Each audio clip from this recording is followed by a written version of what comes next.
Last time, we beat the heat. This time, we must brave the cold in our pursuit of Blizzard Man, the robot representative from Canada, and arguably one of the silliest looking robot masters in the entire franchise. I mean, he's wearing skis, he's got a snow hat, and he's got a snowball for a body. If you ask me, he should be a mascot for an amusement park, if I'm being completely honest with you. At least his theme is really catchy. Anywho, we've got a unique enemy that only appears on Blizzard Man's stage. This robotic seal is known as, you ready for this? Ow Ow. Yeah, that's its name. This flying thing with the propeller is known as a propeller eye.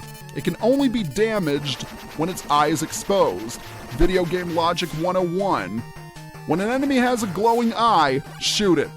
That's probably its weak point. We also have these bomb platforms that detonate as soon as you touch them. We have another new enemy called Tech, which walks around the ceiling shooting at you. And oh, unfortunately I couldn't quite make it to that ledge, because with the Rush power adapter I could have shattered that ice block to get an extra life. Those sliding things you saw were curlingers. Yeah, they're living curling stones, imagine that. And it's the return of the ever-fabled Shield Attacker, arguably one of my least favorite enemies in all of Mega Man. Okay, enough complaining. The main gimmick of Blizzard Man's stage are these icy walls. The Mega Buster cannot break them. However, they can be melted courtesy of the Flame Blast, and that's a good thing too, because typically you'll find some nice goodies behind them. Case in point, an E-Tank. The curlingers aren't that dangerous. The shield attackers are definitely the bigger threat. Blizzard Man's stage can definitely be tricky because of the ice physics, meaning it's all too easy to slip down a bottomless pit. Oh! And that's another thing that can make the shield attackers annoying. It's too easy to jump into them.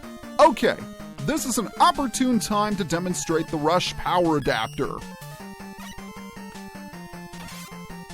Take a look. Rush gets equipped to Mega Man as armor, and now instead of shooting with our arm cannon, we can punch things to death. That's pretty cool if I do say so myself. It's also fairly powerful. The only downside is you cannot use your Mega Buster, nor can you slide. And we've got Squidon. Just a reminder, that thing is durable. It's gonna take several buster shots. Of course, there are some death spikes. I mean, ice is frozen water, so that technically makes this a water stage. So wherever there's water, there is death spikes. Okay, we've got Gunner Joe that we just defeated. Gunner Joe's pretty easy. You just have to shoot him with the buster until he goes down. Now this is gonna be a little trickier because that section of the ship is lowering all the way to where the death spikes are. Oh, that was close. And, I do not want to get skewered at this point. Equip the Rush adapter, because there's something rather nice behind this ice block. Punch, and then jump back up and go back to normal, because remember, you cannot slide when you are equipped with Rush. Not only do we get that health back, we also get yet another E-Tank. So make sure that you can see the ground before you make your move. Slow and steady definitely wins the race here. And knowing my luck, someone is going to make a video counting how many times I have said that. But again, I can't enforce that enough. You really need to look before you leap. Okay, we're past the worst parts of the stage. All we need to do is take out a few enemies after this, and we're golden. In fact, we're at the end of the stage right now.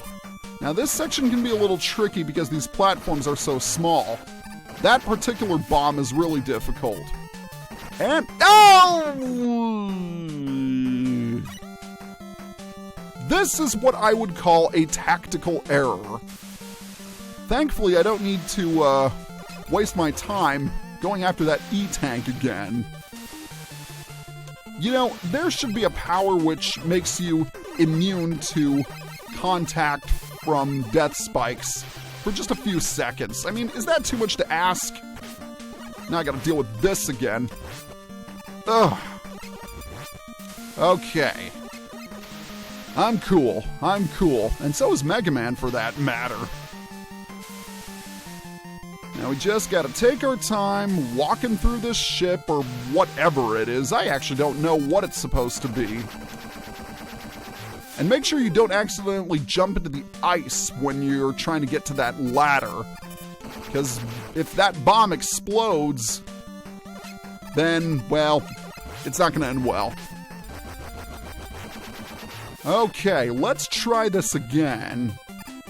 We're gonna jump again, wait till that explodes, jump into that bomb right there, jump here, and then jump back to the platform, because for some reason, that blast didn't reach me.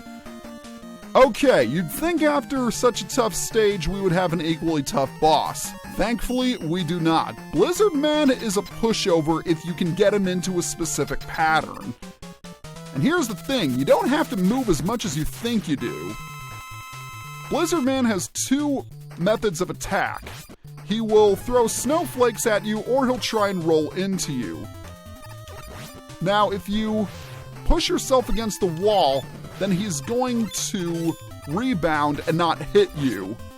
He's going to rebound off the wall, and see, I escaped without a scratch. Well, almost. Yeah, really easy fight with the Flame Blast. And now that Blizzard Man is completely melted, we get his weapon, which has the most creative name you could ever imagine. You ready for this? The Blizzard Attack. Yeah, that's pretty lame, and I thought Water Wave sounded bad. In any case, the Blizzard Attack lets you fire snowflakes. Nothing really spectacular. 3 Robot Masters left. And if you know Pokemon weaknesses, then you should know who we're going after next. See you guys next time.